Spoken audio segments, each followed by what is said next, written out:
I know ukuthi baba so ngingafuna ukuthi abantu bashiye abanye ngemfundiso.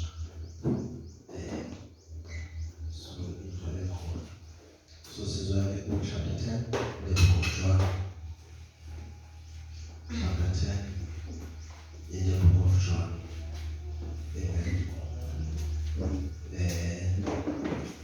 Nasizoza khona namhlanje chapter 10.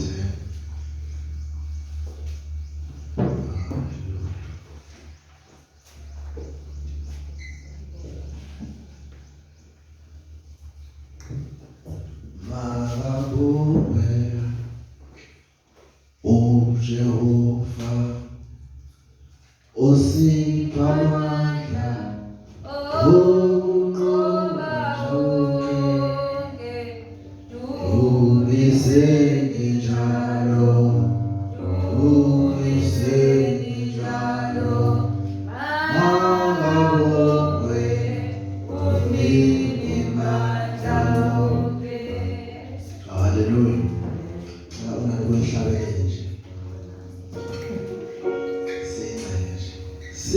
Sikayijaha uyazi bazwana into yezoda lezi ngane zami lezi siyajaha.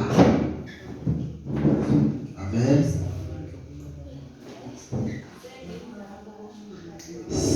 Sengimdala lapha emhlabeni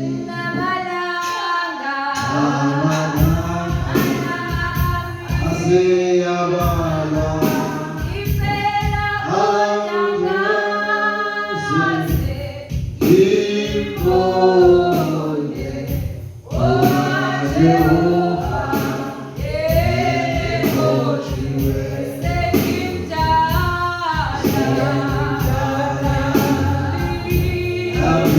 Amen.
ukuthi uzazi awungamnandi kahle ushaya iphesi yakho ungadla ngoba usuze sawungabi mnandi.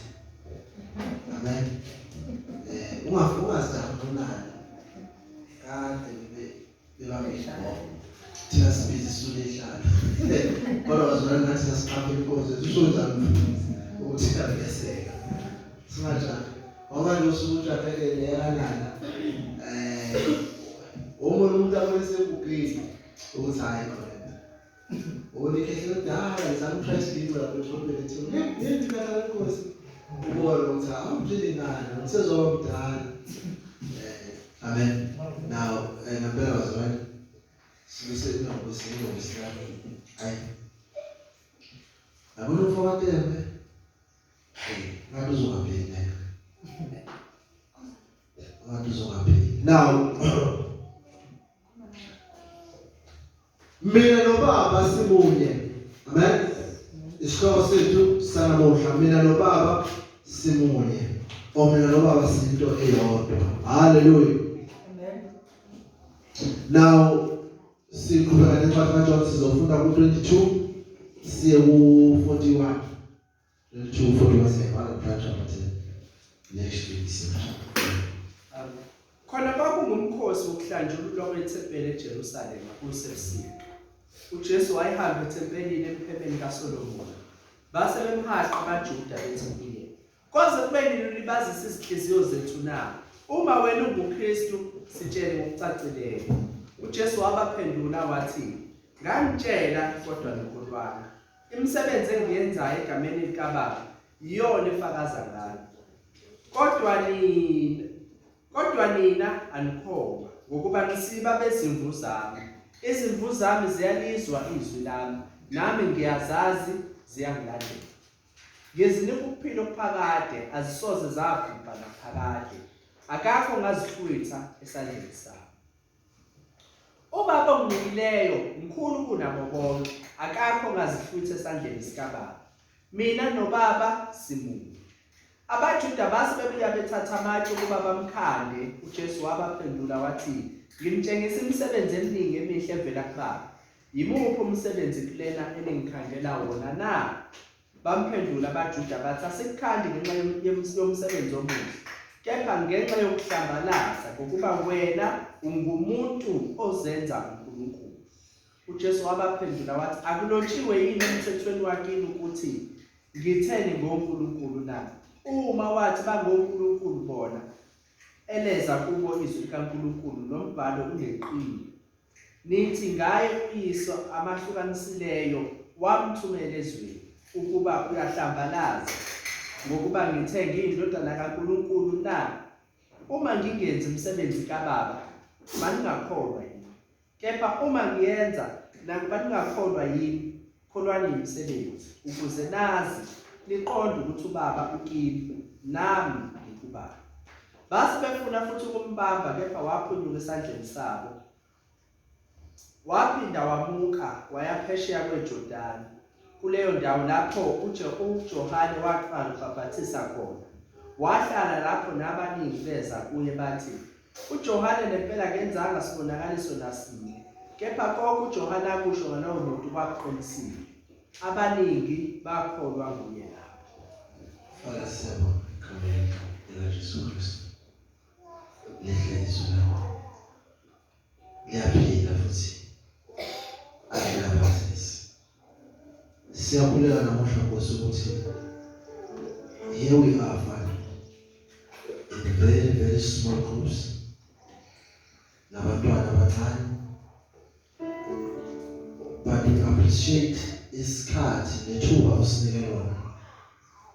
We appreciate Nkosi ukuthi you have seen or usibone sikufanele ukuzwa ilizwi lakho namuhla.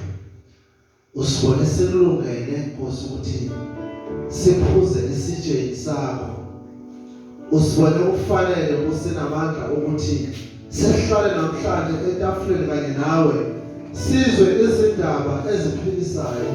Siyakhuleka Nkosi ukuthi kube sengathi leli thuba singalibona njengelelibalekile ukudla wonke amathuba esiwathole emhlabeni. Sikhulelela Nkosi na wonke amabandla ashumela ivangeli ngalesi sikhathi ukuthi amandla akho makabonakaliswe phezu kwamazwi azokhulunywa sikhuleke Nkosi nalabo abangawazanga abebefisa Nkosi sengathi Nkosi nabo ngabaduduza umela nabo kodwa laba abalizwile Nkosi balebe ukuphila kubo bazongena ebusuku nemini egameni likaJesu Kristu waseNazaretha. Amen. Now we are now coming from the end of chapter 10. Into esiqaphelayo is i-consistency kaJesu Kristu okanye umile emazwini akhe akukho ukuba ongako although every now and then there is something new ezwakalayo ukuthi uJesu Kristu uyayisho. Amen. Now phakathi kwezinto ezibalulekile esilozizizwa ezivela kulezi zifundiso according to Apostle John is how Jesus insisting about the relationship between him and the Father. And ebecacisa ukuthi lo budlelwane uyamkhambisa ngoba konke akwenzayo amen uyenza intando kaBaba. And futhi kuyaqikelela ukuthi kukho konke lokho akushoyo akufundisayo abakuzwayo nabakholwayo kuwe bayakuba nokuphila okuphakathi. Amen. Throughout from chapter 1, eternal life is just the result of every preaching that Jesus has been preaching. Now this is tell us that this is a very great gift, the gift of eternal life. Now one of the things umuntu mayebuza ukuthi yini le engaka ekwenza ukuthi njalo uphikelele ukukhoza noma ukholwe kuJesu Kristu ukuthi ingoba wangithembisa ukuphila okuphakathi. Amen. This is according to chapter John. And there's so consistency that another thing is esivelayo ukuthi uyayiphinda sizwile esho ku chapter 10 chapter 8 from chapter 9 ukuthi laba bazalwane ababuzwa ngoba abazona izimvu zesibaya sakhe kepha ezakhe izimvu ziyabuzwa. Amen. Now namhlanje uthi mina noBaba simunye. Me and my Father we are one, or I and the Father are one. Amen. Now into yokuqala engifuna siyibheke abazalwane ngokukhulu ukucophelela iphuzu lokuqala ukuthi the works imisebenzi engiyenzayo ngiyenza egameni likaNkulunkulu uBaba or ngiyenza egameni likaBaba. Amen. Now this is a very powerful statement but also very tricky because later on there will be lots of controversies in this passage. Now I know I've come across these controversies but by grace I'm sure Sizofunas understand. Kunokuthi speculate. Amen. Now let us start verse 22. At the time the feast of dedication took place at Jerusalem. It was winter and Jesus was walking in the temple in the colonnade of Solomon. The Jews gathered around him and said, "How long will you keep us in suspense?" Amen. Now, uthi umbhali kwakuyinkonzo yesikhumbuzo. Now we will remember when we say the feast of dedication. The dedication was done during the time of Solomon. Amen. But lesi besekuyisikhumbuzo. Manje losuku then Jesus went again. It seems to me, makunomcimbi, uJesu wayethatha lelo thuba ukuyoshumayela ivangeli. Now many times it's really in the previous chapters ukuthi waya futhi nasemthumbini webhuku la khona kwenziwa inkosi yenhlanzeko. Wasefika khona futhi eshumayela la sizobona ukuthi futhi waya engalezanga waya ngesiyeke so that abaningi bangamboni bathi another very crucial thing. Why ngesiyeke ukuthi ufakaza lento eshoyo ukuthi uJesu wayazi kahle ukuthi ezakhe uzoyithola izipho. Amen. Now also this shows us the sovereignty of God. He is the sovereignty of God.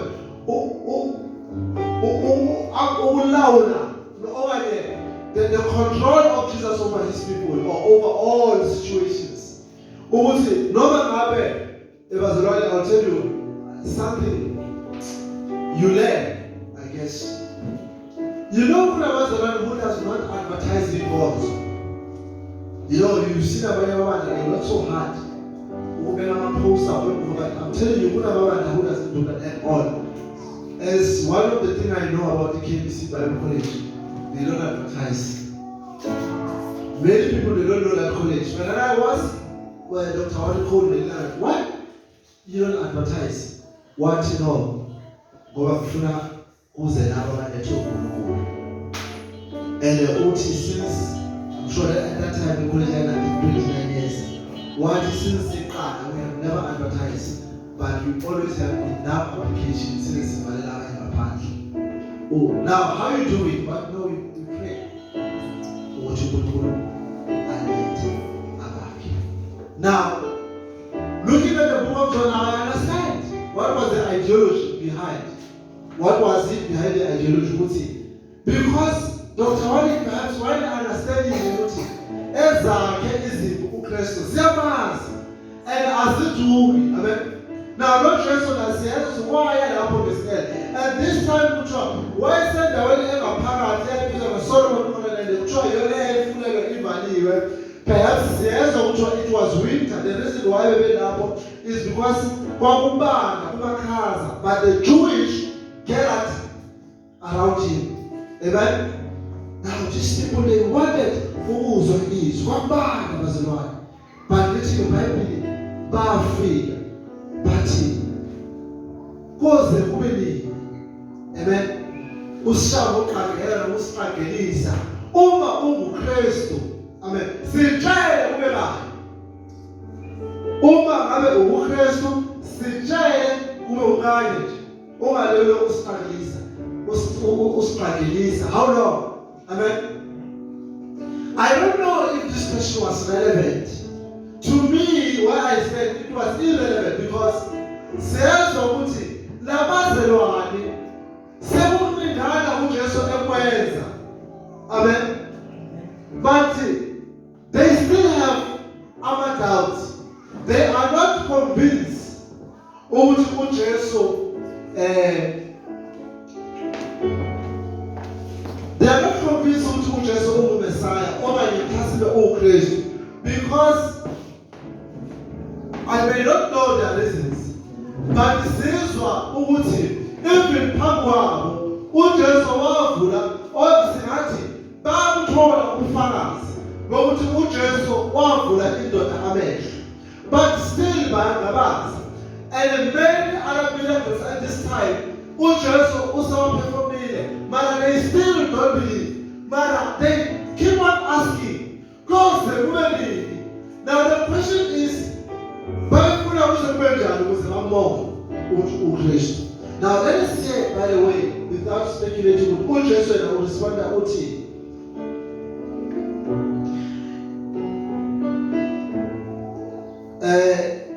Jesus answered them, I told you, and you do not believe. Amen. Diligently the word and call. The works that I do, the works that I do, bear witness about me. The works that I do in my Father's name bear witness about me. But la ifuna siyakhona since liqaqile ukuthi ngifuna sikhulume phansi kwale phuzu manje lithi the works that I do or imisebenzi engiyenzayo egameni likaBaba usethi ke ifakaza ngami. Amen. Okanye iwubufakazi obuqinileyo ukuthi ngubani. Amen. Now already uJesu wayesenze imisebenzi enough ukuprova ukuthi ungubani. Amen. uJesu wayesephefumula ama-miracle enough ukuprova ukuthi ubani. Amen. But umbuzo wathi kungani usasifundisile usitshele ukuthi ungubani. Nawe uJesu ukuthi imisebenzi engiyenzile phakathi kwenu iwubufakazi bokuthi ungubani. How come therefore nithi alibona? Now this reminds us ukuthi not only here siyakhumbula ukuthi these are the very new generation of the old generation yakaIsrael eyathi ngisho uNkulunkulu ebakhiphile eGibhithe still babefika ehlala baba no-complain baba nokubaza babuza ukuthi awekho yena bathole eGibhithe ukuthi masosilaza uNkulunkulu wavula ulwandle olubomvu walibona ulwandle luma but still kuthiwa they still doubted abantu kaNkulunkulu kangangoba kuthiwa noma sekuthiwa abangene ezweni lesithembiso kuthiwa bathi noma bayasaba bona. Now they did not have faith. Amen. You see, Bazalwane, the lack of faith is one of the most dramatic things to Bazalwane. And I've seen the lack of faith can take you to hell. Because you see, let me tell you about how faith works a little bit. If faith is a muhuzo, ukukholwa kuzwa muhuzo, abese umuntu uyavuma. Now you see, labo zebani labo abesifazane lithi iBhayibheli babona kanokubona abagcinanga ngokuzo but babona kodwa still abakholwa. Now the challenge of the church in this day, we are still struggling to trust God. I've seen that. You know, Bazalwane,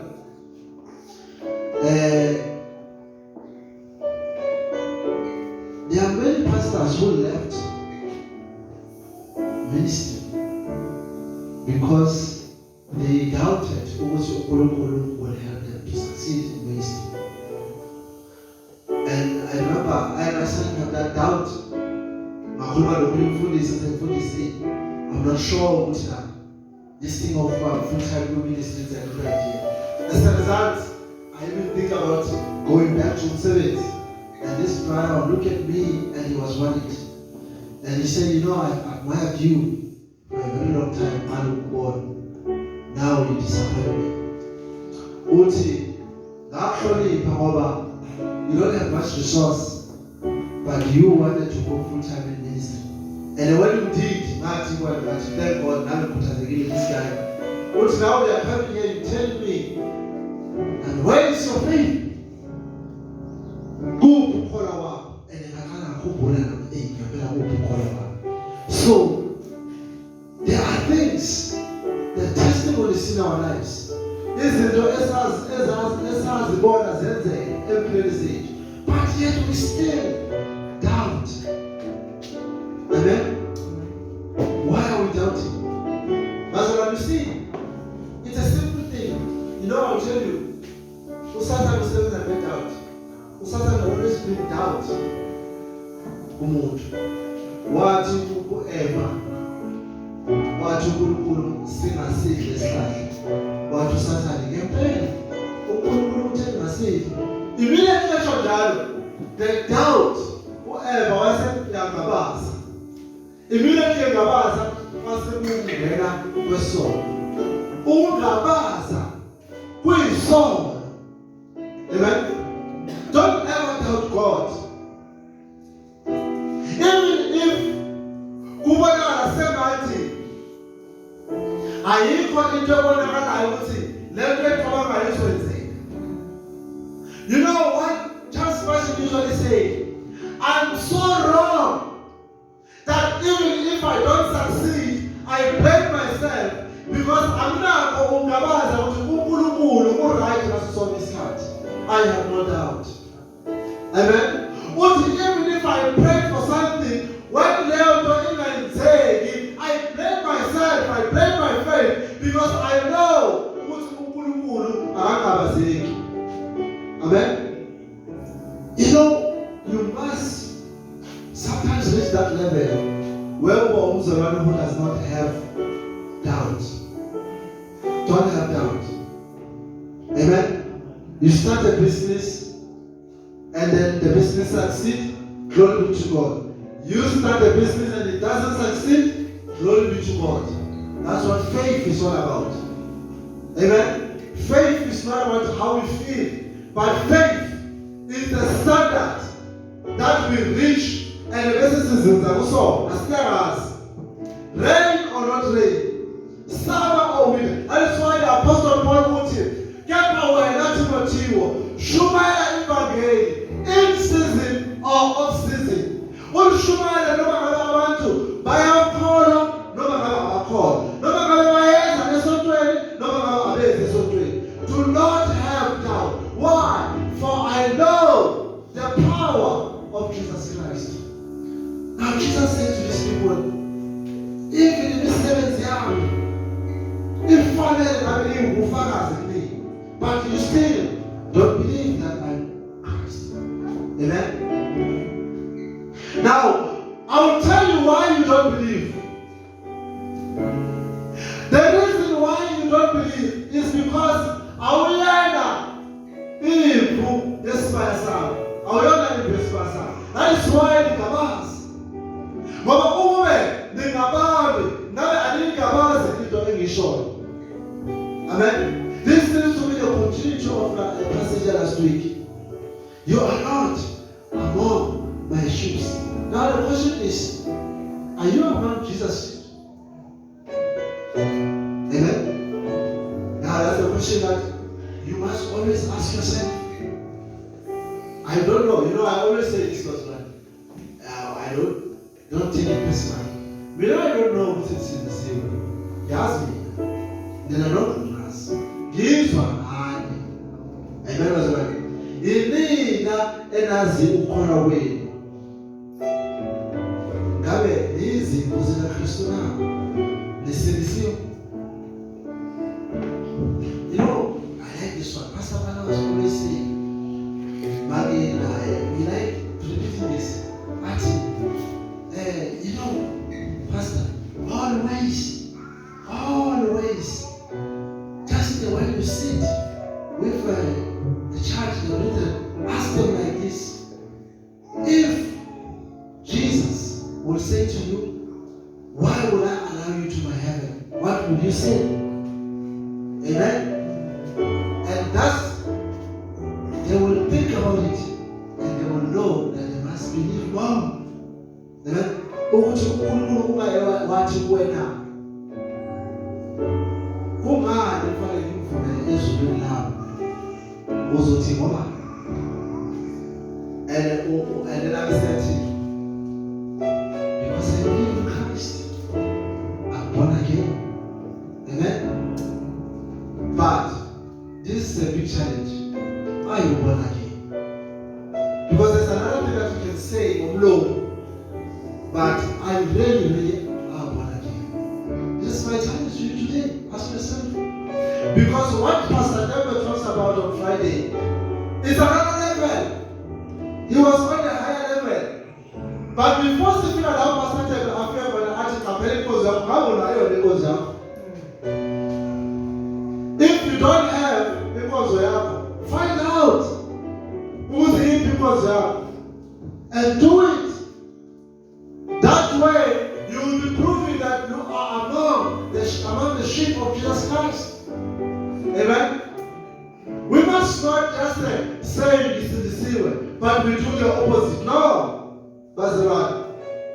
We must not justify our wrongs. Say no, and I'm Mumuntu. No, you are not just a Mumuntu. You are a child of God. Amen? Always see my Christ. And abesibaya Kristo balizwa izwi lakhe. That's what he's saying. And he's saying, my sheep hear also my voice. Not only that they know what abesibaya. How do they know? Balizwa izwi lakhe. Amen. Balizwa izwi lakhe. Now the challenge is Barcelona. I want to also emphasize on this thing, God. Not everyone is a Christian.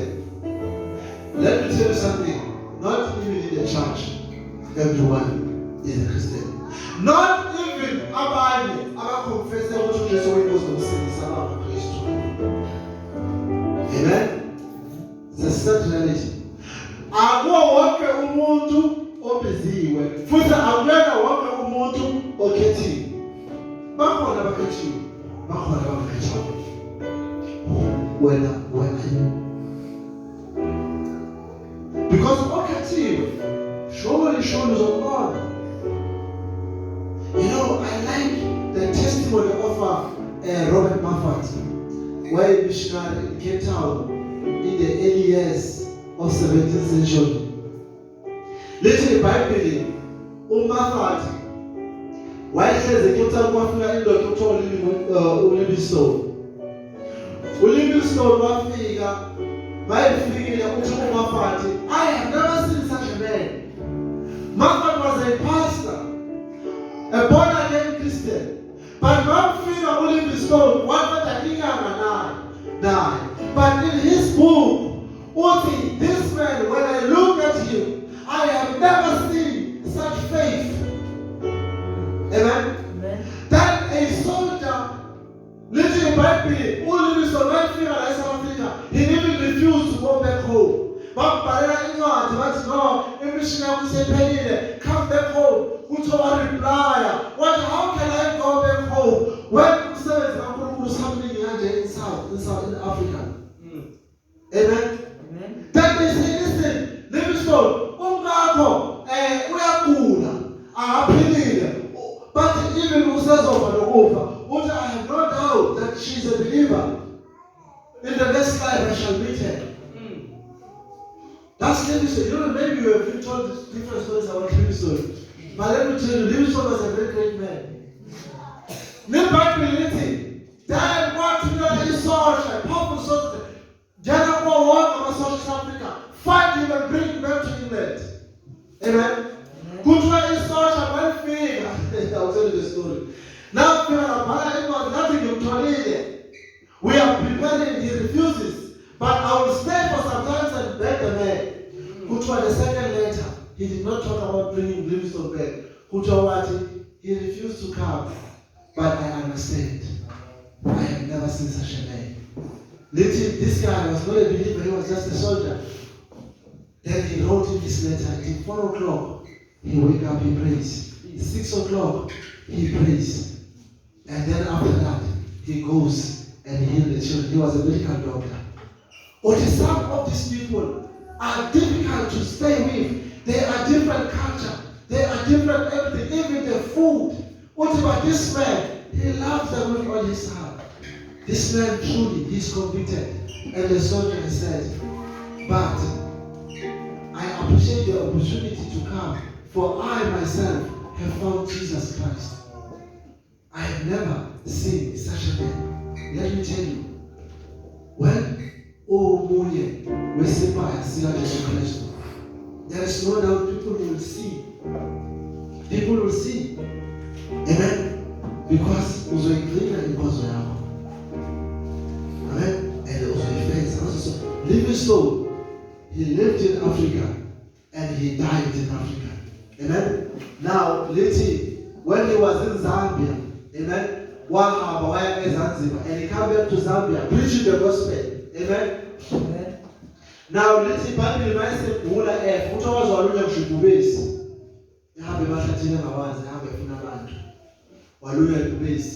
now let's walk some to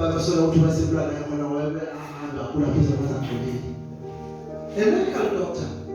Now let's see, my session they love this man so much. Baba used to be sad. uLivingstone way to was the Christ, way to was baze bavela ukuthi abasezanzibar eDar es Salaam bathatha inhliziyo yakhe bamvula bathi sohamba ngenhliziyo yakhe mhlawumbe inhliziyo yakhe izosithela sebenathanda abelade ngalo bantu uKristu njengoba hamba nenhliziyo yakhe. This is a powerful story. Then laba basezambia banqoba umzimba wakhe. Now kuthiwa laba abahambe ngenhliziyo bafike bayimbela phansi kwesihlahla. Leso sihlahla leso sakhula kuthiwa for ages. Lithe basibona siyakhula basikhatha bakha isiphambano ngaso. Nanamhlanje bafika eDar es Salaam uyithole isikhula isiphambano esasakhe ngesikhathi esenhliziyweni lebizo. I will show you that there is in the shape. The cross. Because then daughter, he was a sheep of Christ. And the imsebenzi yayibonakala. Now, what is your legacy? What do you love the most? Do you love yourself the most? Do you love yourself enough that you spend most of your loving precious time doing other things than coming to church or even praying or even attending our services Sunday? You make excuses. Amen? But let me tell you, a person who is truly a sheep of Christ, he followed Christ wholeheartedly. There's nothing after this one I will compromise. No. He gave everything. He gave everything. Which is so Christ. But the they are not. Read from Romans chapter 9, verse 14 to 16.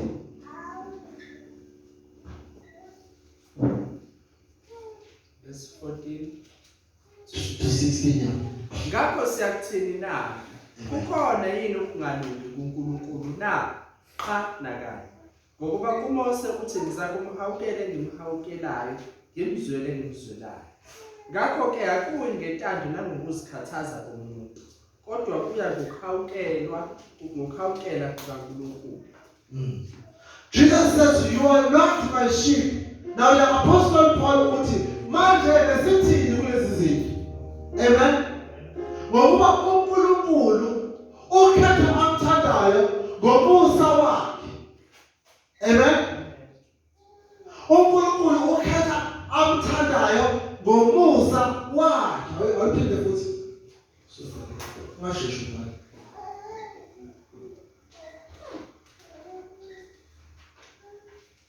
uJesu has chosen izimvu zakhe. Amen. Ngakho siyakuthini na? Kukhona yini ukungalungi kuNkulunkulu na? Amen. Imalapho. Kukhona yini na okungalungi kuNkulunkulu? Ngabe uNkulunkulu akalungi? Uma ethi nina ngibona bami nina ngabantu qhubeka. Cha nakanye.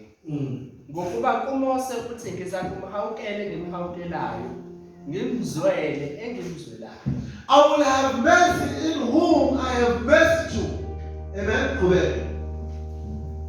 Ngakho ke akuyi ngentando nangokuzikhathaza komuntu. Akuyi ngentando nangokuzikhathaza komuntu. Kodwa kuya ngokuhawukela kukaNkulunkulu. It is by grace we have been saved. Amen. So bazalwane, ngesinye isikhathi, I know this as a pastor, and I know if you are not a pastor, you may struggle with this one. You know when bazalwane ukuthanda ngenhliziyo yakho yonke. Uyomthanda this uyomzalwane ngiyamthanda because kodwa bezenze ukuthanda kwakhe. Amen. But mina ngisuke sometimes kunzima ukubukela. Kwenze ukuthi ngithi uNkulunkulu mhlawumbe awumizana. Mina nje ngithi ngazana. Amen. So bazalwane, Jesus has called by his mercy izimvu zakhe. And abangamuzwa kuphela abamuzwa. Amen. And uthi my sheep hear my voice. Now, how do you know ukuthi izimvu ziyalizwa izwi? Ubona kanjani ukuthi umuntu ngempela uyimva Kristu? Awufunde 8:31, chapter 8:31 kuJohn.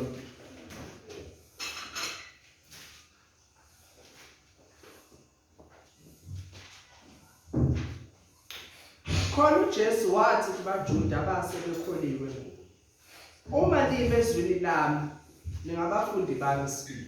Yebo. Niyakulazi iqiniso, leqiniso liyabukhulu. But here's the one. Uma lizwa izwi lami ningabafundi bami. Now meaning is same thing ukuthi uJesu izimvu zami ziyalizwa izwi lami. So how do you know ukuthi somebody is a Jesus disciple? By the word, by that person will do anything to please God. That person will do anything in the words and the call. Most especially into a show it might be. You know, this amazing father, I love that father. Uhlala lapha eworkshop. Ukubalo ngathi bangisasebenza eOkland ngihambe ngiyekela ngilahle ngihlala naye. Then one of the days I noticed kubele iBhayibheli la eduze kwami. Manje ngiqaphela lezi zihamba ngenyama esikhathi esiningi ilesihluzo. Then akasuka ukuthi ukwenza eManazareth. But kubele iBhayibheli alalila ngithi kanti lena ngifunda la eManazareth iBhayibheli kwambuka bahlele. Wathi utshela ukuthi eManazareth. And then I was like, okay. What problem eManazareth? Ngumkristu mina ngiyabona. Mathi ngathi ya. Uthi uyabona ke mfana sibuza. Mina ngami eNazaretha ngekho asikhulisa eNazaretha. Kodwa mina ngathi xa isikhathi ngafunda le ncwadi. Ngashiya phansi la eNazaretha. Ulapho shoka ngamba la umpofu udayisa wona lezinto lezinto engane lethanda engane. Hlala. And every time I can show you now mhlawumbe mafika kuyo shop. Uqala nje umuntu lencwadi iBhayibheli leminyaka lethu sonke. Uthi hayi ozabo ethu laba basuka bafuna ukufunda nabadabela ngoba baba bebakwazi ukufunda. Mina ngasizwa lokhu baba wathi uqala baba ngaphansi ngakwazi ukufunda.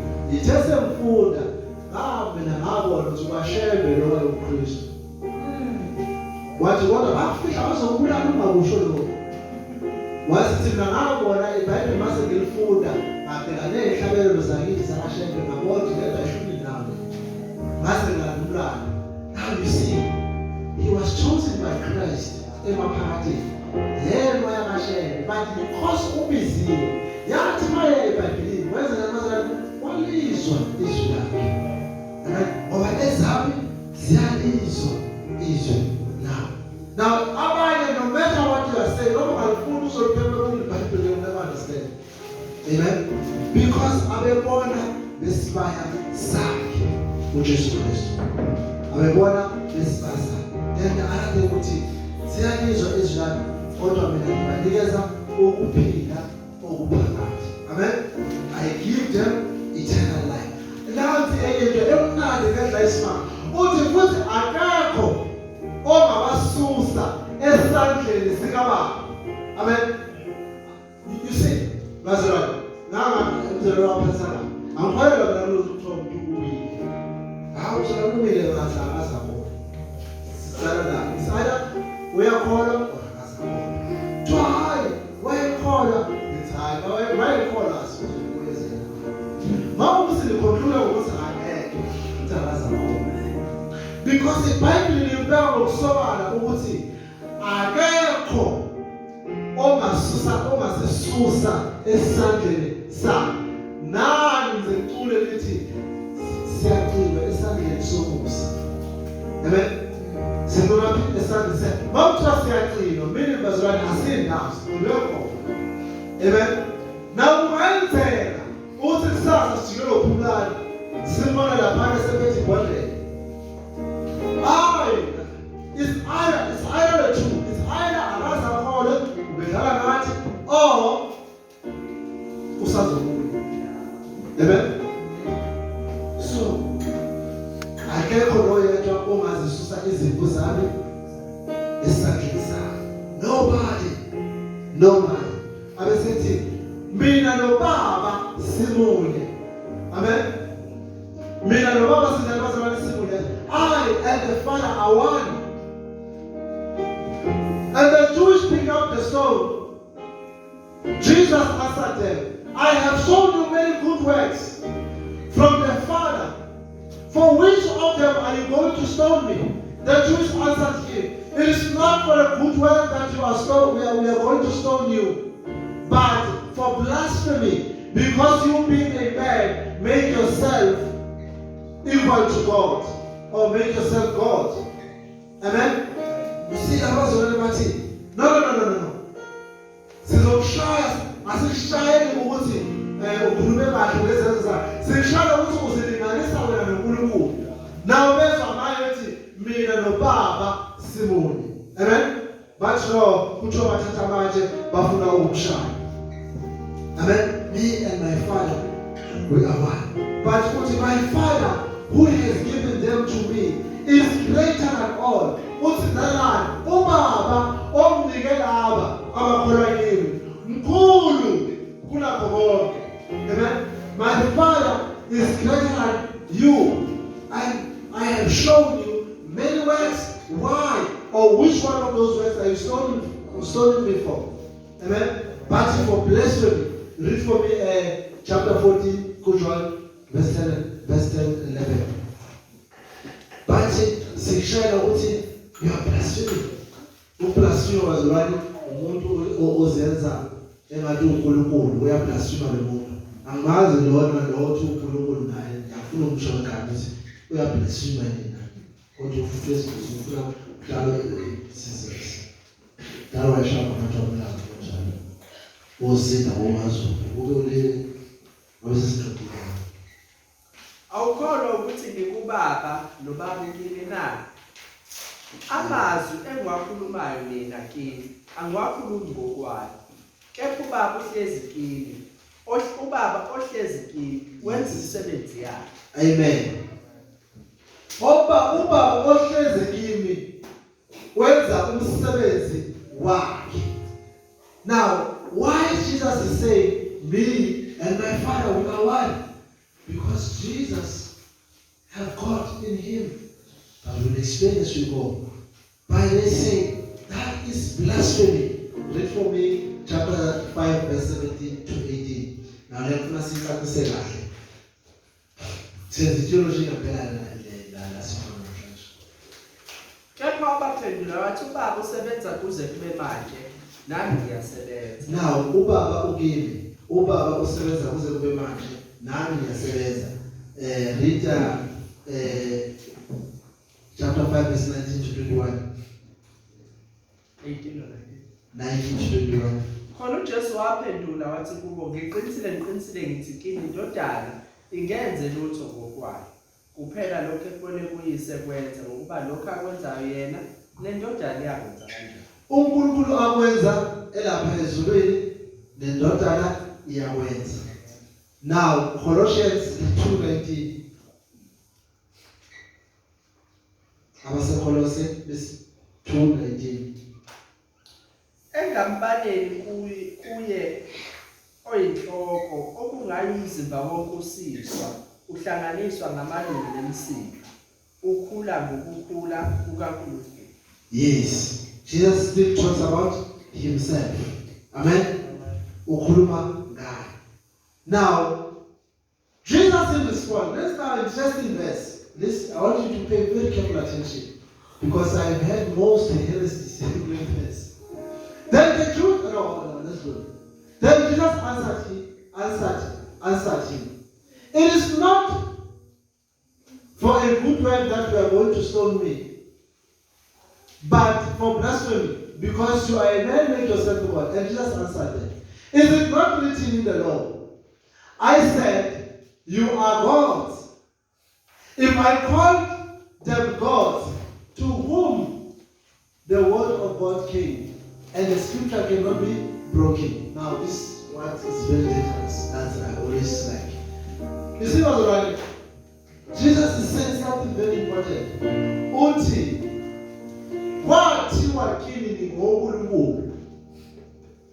Kusho ish. And abesethi iscripture onanye izwi alungeke labinjwa noma lahlukaniswa ndathulo anything. What Jesus is saying here, amen. Right now we are explaining ukuthi uJesu why should he bayithi ngoNkulunkulu so that sibe careful ukuthi si apply leyo. Read for me amahubo. Now bear in mind ukuthi uJesu ubhaliwe nasiya la ubhalwe khona ke la uJesu akuthi khona thina ibe kanjani lapha. Now chapter 8 Psalms 8 Psalms awufune verse 2 to 4.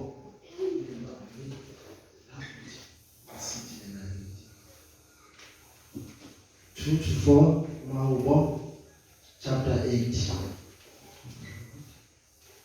Ngithikini ngoNkulunkulu. Ngomlomo wezingane nowabancelayo waqinisa amandla ngenxa yabamelene nawe ukuba uthulise isitha nophisa. Laba ngibuka izulu lakho umsebenzi wempilo yakho inyanga nezinkanyezi ozimisileyo. Umuntu uyini ukuba umkhumbule, nendodana yomuntu ukuba uyinake na? Wamenza waba ngaphansana kukaNkulunkulu, wamqhelisa ngenkazimulo nangobukhosi. Wamenza abe ngumbusi phezu kwemisebenzi yezandla zakhe. Konke wakubeka phansi kwezinyawo zakhe. Amen. Asidlule ngifuna sithole naleyi futhi.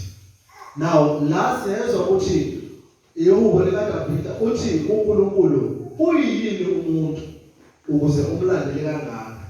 Amen. Abesethi wamenza waba mncinyane kunezingelosi. But we hear again kuthiwa kepha wamnikeza amandla okuphatha ukuze konke kulawule kuye. Amen. Now although we know ukuthi la uDavida wayekhuluma ngoJesu Kristu ukuthi wanikezwa ukuthi abe umuntu. uJesu uNkulunkulu should have chose to come in a certain form, but wachuza ukuza kuthina ewumuntu. That shows the value of umuntu, but was in the form of Jesus Christ. Now uDavida is questioning this ukuthi uyini umuntu ukuthi umlandele kangaka na? Amen. So but our answer, what does Jesus mean when you say you are God? Amen. uJesu wayesho ukuthi mighty ngizikini ngoNkulunkulu. Psalms 82 verse 2 to 4. That's why I wanted it here. 82 2 to 4. Koze kube nini nahlulela ngokungalungile? Wait. Koze kube nini nahlulela ngokungalungile? Now, the Bible here talks about the judgment. Uthi uNkulunkulu koze kube nini nahlulela ngokungalungile? Now, bear in mind, kuna lezinto lezi esifana ama-technical seBhayibheli. Kuna la uJesu ethi ungahluleli. Now, abantu uzothi, how? uJesu uyasiphikisa ngoba la sizwa kuthiwa ningahluleli ngendlela engalungile. Qhubeka esifundi.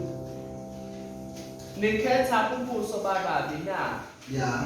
Yahlulelana umpofu nentandane. Yeah. Nibenze lokufaneleyo umsizi noswelayo. Yeah. Khululani oswelayo nompofu, nibophule esandleni sabantu. Qhubeka futhi.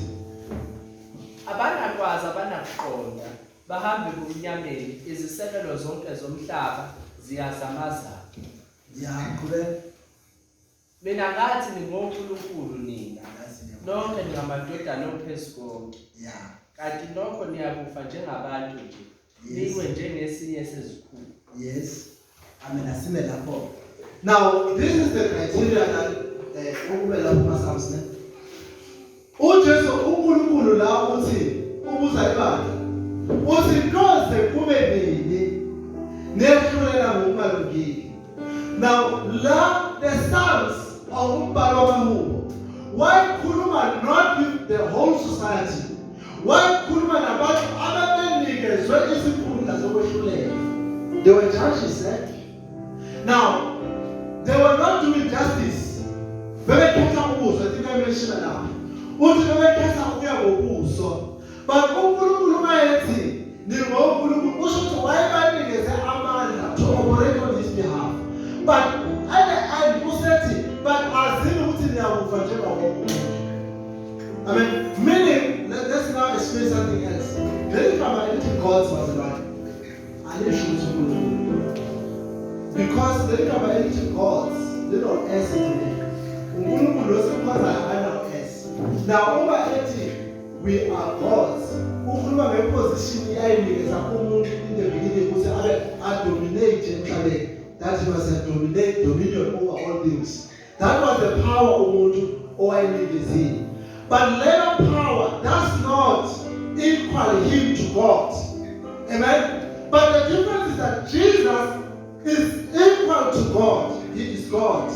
Now there's a difference between no God, uJesu ekhuluma ngawo, ekhuluma ngobaba, nalo God, because the anything gods. Sometimes, in fact, one author said something interesting about it. If I'm happy with it, not have the in the Bible. The Bible says who Yahweh, oh who. Amen. So meaning, let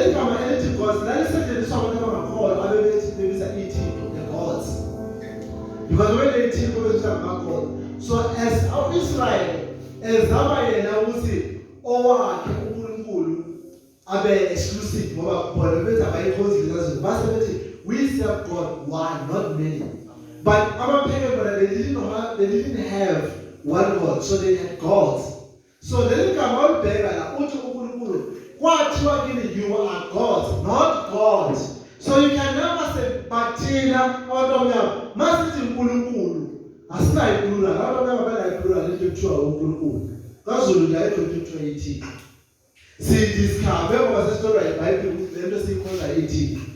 There's other discussion. But also, the passage that is very specific is Deuteronomy chapter 6. Amen? Deuteronomy chapter 6, 14. Listen, you, O Israel. Are we full? Chapter 6, verse 1, Deuteronomy.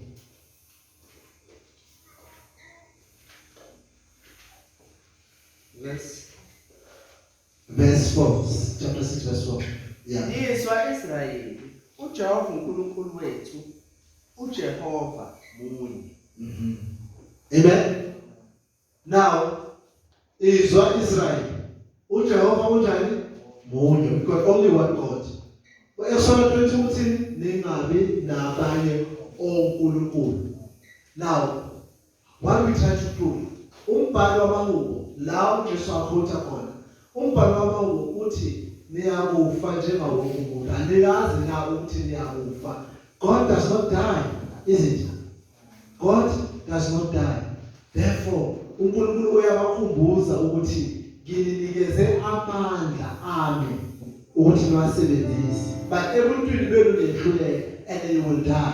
Amen. So I know theologically sometimes they go all die. Thina siwonkulunkulu thi. But no, you are not. You are a human being who is given the power to judge by the words of God. Amen. Our power is in the word of God. Amen. Our strength, now our judgment. That's why even in Corinthians, Apostle Paul said, "As a minister, kantolo, niyohlulela abantu abangakhona, amajaji abangakhona. Abekho yini phakathi kwenu abazi imbali, abangasebenzisa imbali ukwehlulela ukuze nehlulelane kahle ngokweqiniso na." Amen. Meaning the judgment, when Jesus says, "Do not judge," later abesethi, ngokuba nawe uyahlulela ngesilinganiso okwehlulela kahle kahle uJesu la wayekhuluma about unjust judgment, ukwehlulela ongekho fair. Yilokho uJesu wayezama ukukhuza. Amen. So Jesus said, don't you know that you yourself, you are given the power and the authority to hear the word of God and to testify. But when I say, I am the Son of God, then you say, I make myself equal to God. Then you say, I'm blaspheming. Amen? So they did not understand the position of Christ and their own position. Because some of us at that time now, maybe because it is good as well, probably one of my judge. That is why we want to work hard about my so so ya shumela. Not so bad to me, about it. We tell them to say, because he had no right to preach apart from Moyabo. At least at that time, they were talking about Lord, but they didn't know who is Jesus. Until they realized, no, this man is extraordinary. That is why I say, child, who ever so struggling. Then Jesus said, no, never. Me and my Father are one. Amen. Now that's no. Says the other about which I'm continuing.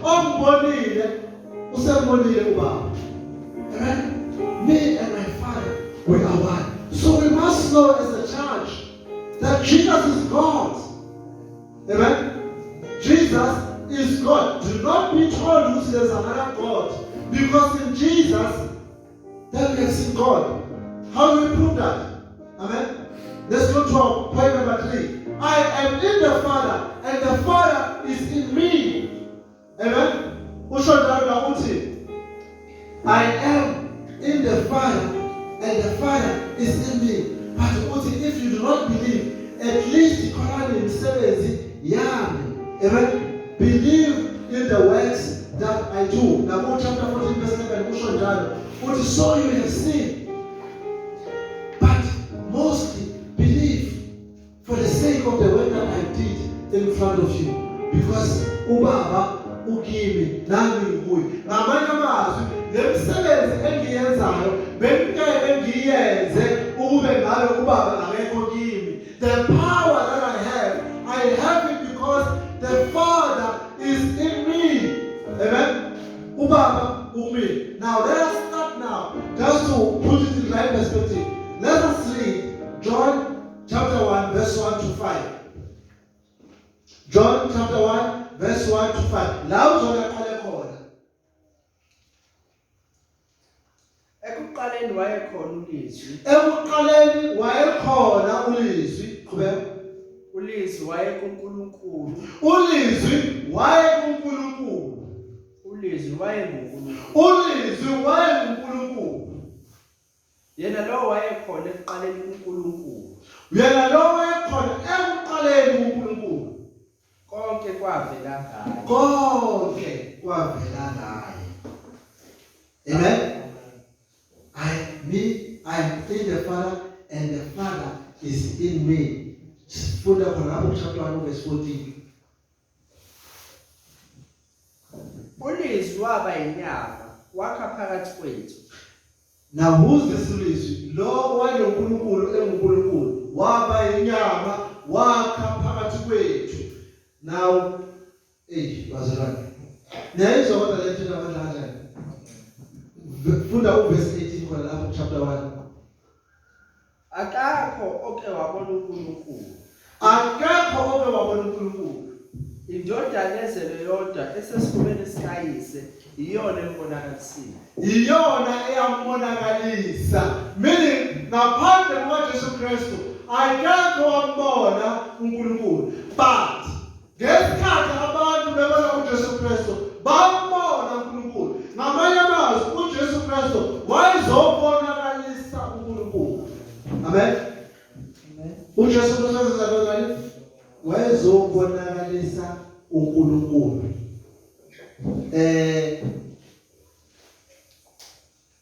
University omithi bazothola.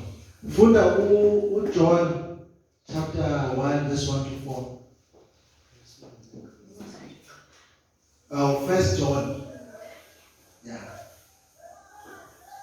First John.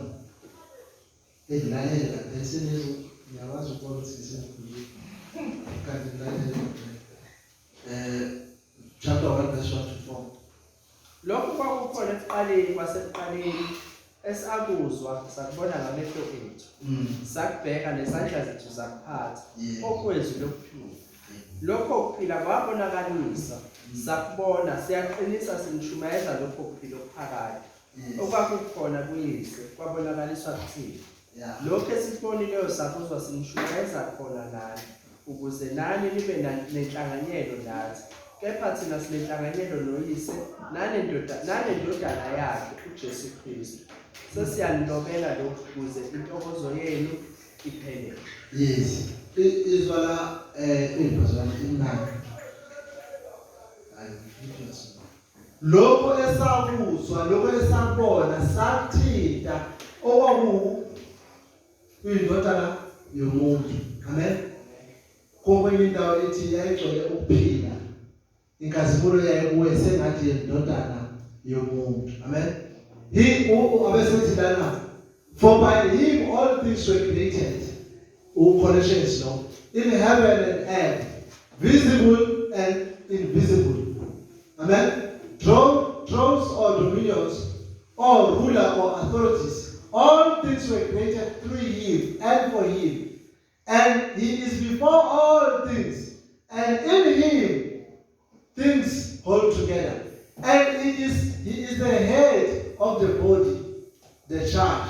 He is the beginning of the firstborn from the dead. Amen. For in him, verse 19, Colossians chapter 1. For in him all the fullness of God was pleased to dwell. Amen. Ngokuba kuye uNkulunkulu bakuthokozela ukugcwaliswa kuye uKristu. Now, it's exactly what Jesus meant when he said, Mina nobaba Simon. Now we have no doubt that Jesus is God. at least according to the scripture. Amen. So, Pastor, we must be encouraged by listening that we are of Christ. We are of God. Little children, know that you are of God.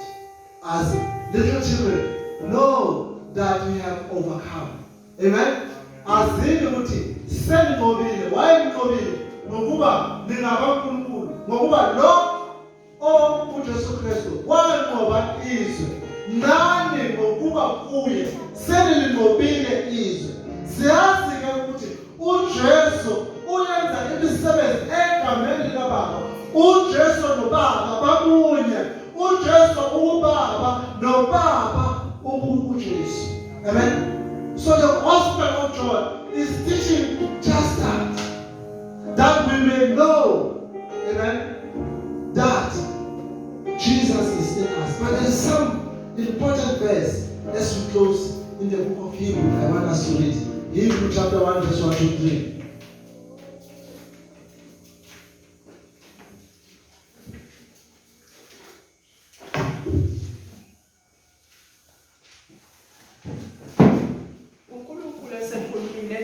Kokhokho ngabaprofethi ngamathuba amaningi nangezindlela eziningi. Ekugcineni kwale mihla ukhulume kithi ngendodana ayimise ibe indlalifa yakho konke owadala ngayo futhi izwe. Yona ethi ingukumenyezela kwenkazimulo yakhe ifuze noqobo iphasa konke ngezwi lamandla ayo. Isiyenzile ukuhlanzwa kwezono yahlala ngakwesokunene somkhulu kweliphezulu.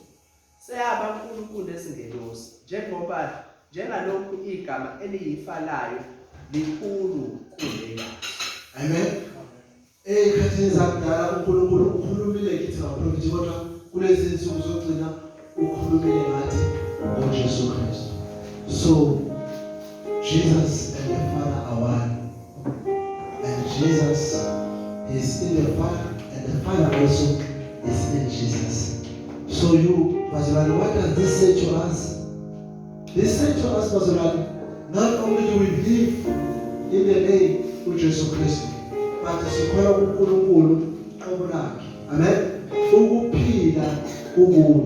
Kanti uze ukuzosinikeza lokho kuphila okubuye. uJohn uthi lapha abakhulula ukuthi sinitshela lezi zinto ukuthi intokozo yenu mayipheleliswe kuye uJesu Kristu. Amen. So intokozo yethu ipheleliswa kuJesu Kristu. Then let us not be found sinezinye izinto ezidiyethu to our hearts more than serving Jesus Christ, because intokozo yethu ipheleliswe kuye uJesu Kristu. Kalokho uNkulunkulu kuye uJesu Kristu. Kalokho uNkulunkulu noBaba bemunye. Amen. So nathi uma sinokwenza okuhle, let us abide emazwini akhe. Ngoba if we do so, we shall know the truth, and the truth shall set us free. And more importantly, we shall have eternal life. Amen. Sizoba nokuphila okuphakathi. Asihlabelele bazalwane sonke asihlabelele. Next week sizoqala chapter 11, where sizobe sikhuluma about the death and the resurrection. Amen.